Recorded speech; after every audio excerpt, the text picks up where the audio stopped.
ओम बागी दयानंद 11वां भाग।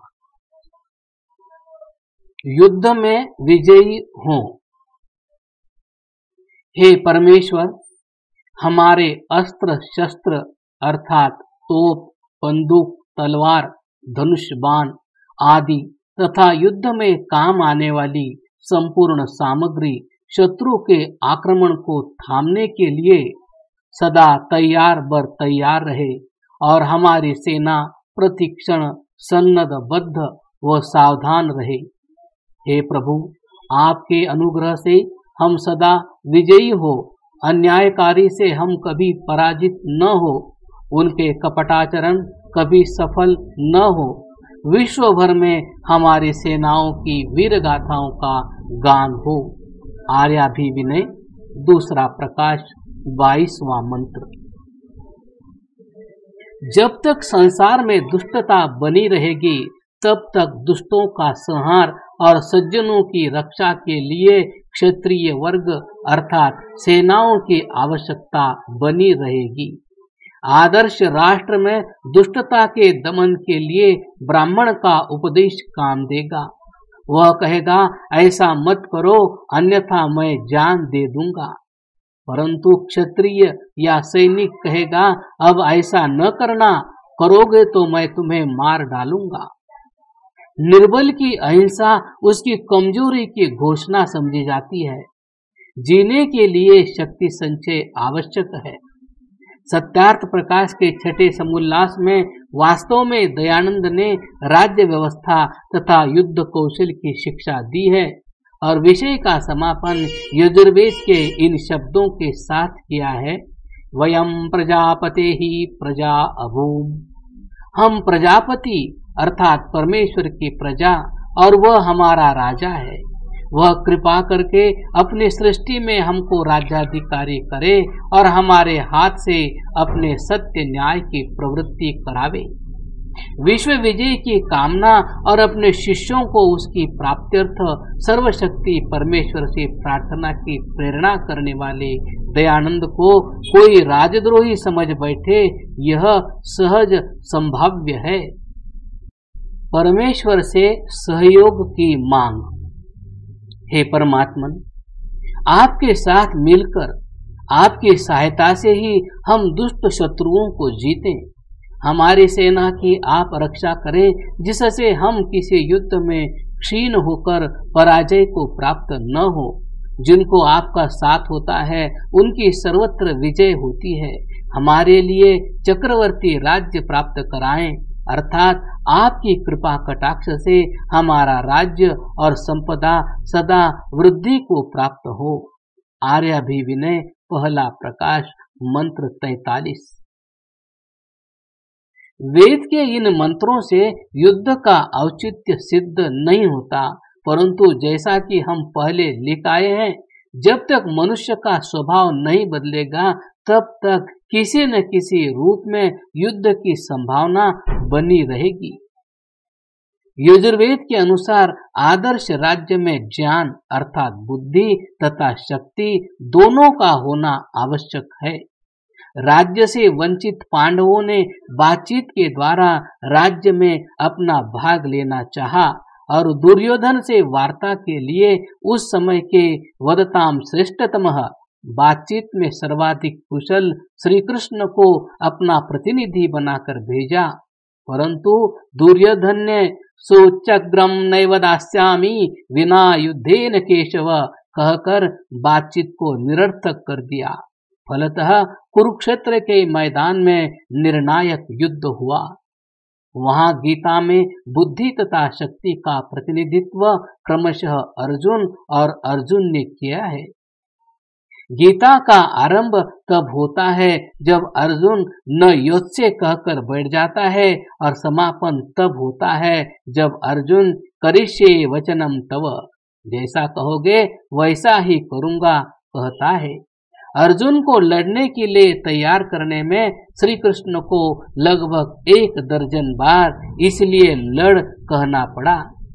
निष्कर्षतः गीताकार ने कहा, यत्र योगेश्वरः कृष्णो यत्र पार्थो धनुर्धरः तत्र श्रीर्विजयो भूतिर्ध्रुवा नीतिर्मतिर्मम। जहाँ योगेश्वर श्री कृष्ण है और धनुर्धारी अर्जुन है, वहाँ लक्ष्मी, विजय, ऐश्वर्य और अटल नीति है। यह मेरी सम्मति है। आर्य और दस्यु। हे सबको यथायोग्य जानने वाले परमेश्वर, आप विद्या धर्मादि उत्कृष्ट स्वभावाचरण युक्त आर्यों को जानो, और जो नास्तिक, डाकू, चोर, लंपट, विश्वासघाती, मूर्ख, हिंसादि दोषयुक्त, उत्तम कर्मों में विघ्नकारक, स्वार्थी, वेद विद्या विरोधी, अनार्य मनुष्य, सरोपकारक, यज्ञ के ध्वंसक है, उन सब दुष्टों को आप जड़मूल से नष्ट कर दीजिए और ब्रह्मचर्य, गृहस्थ, वानप्रस्थ, संन्यासादि, धर्मानुष्ठान, व्रत रहित, वेद मार्गोच्छेदक अनाचारियों को शीघ्र दंडित करो, जिससे वे शिक्षित होकर शिष्ट हो अथवा हमारे नियंत्रण में रहें। आप मनुष्यों को शक्ति देने वाले और शुभ कर्मों में प्रेरित करने वाले हैं। आप हमारे दुष्कर्मों से निरोधक हो। हम भी आपकी आज्ञानुकूल सब उत्तम कर्मों की कामना करें और आप उन्हें पूरी करें। आर्याभिविनय, पहला प्रकाश, मंत्र 14वां। गोस्वामी तुलसीदास की एक चौपाई है जिसमें कहा है, जासो राज प्रिय प्रजा दुखारी, सो नर अवसी नरक अधिकारी। मध्य प्रदेश सरकार ने सन 1942 ईस्वी में रामचरितमानस की इस चौपाई के पढ़ने पर प्रतिबंध लगा दिया।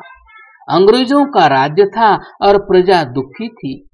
उन्होंने समझा कि यह चौपाई अंग्रेज सरकार के प्रति जनता में घृणा फैलाने के लिए लिखी गई है।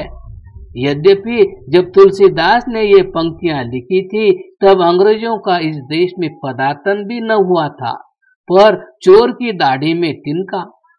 वेदों का प्रादुर्भाव सृष्टि के आरंभ में आज से लगभग 2 अरब वर्ष पूर्व हुआ था, परंतु वेदों में आर्य के साथ दस्यु शब्द देखकर उसे अंग्रेजों के लिए प्रयुक्त हुआ समझ उन्हें नरक का अधिकारी कहा गया मान लिया गया। उस समय आर्य समाज ने इस चौपाई का प्रकरण के अनुसार अर्थ करके भ्रांति को दूर कर प्रतिबंध को हटवाया। पाश्चात्य तथा तदनुयायी भारतीय विद्वानों ने ऋग्वेद में आए आर्य और दस्यु शब्दों के जानबूझकर 2 भिन्न भिन्न जातियों के बोधक होने की कल्पना की। उनका कहना है कि आर्य लोग भारत के मूल निवासी नहीं थे। किसी समय उन्होंने इस देश पर आक्रमण किया था। आर्यों की बुद्धि प्रखर थी और शस्त्रास्त्र भी अच्छे थे, इसलिए उन्होंने यहाँ के आदिवासियों पर विजय प्राप्त करके उन्हें अपना दास बना लिया। उन्होंने यह कल्पना यहाँ के लोगों को आपस में लड़ाने और एक दूसरे में घृणा पैदा करके ईसाईयत का प्रसार करने के लिए की थी।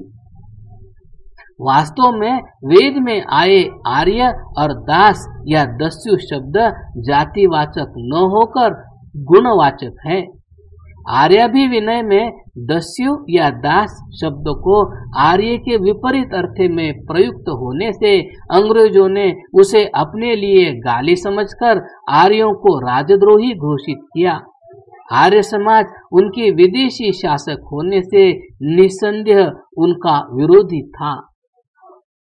यहाँ स्वामी विद्यानंद द्वारा लिखित बागी दयानंद इस पुस्तक का पठन समाप्त होता है।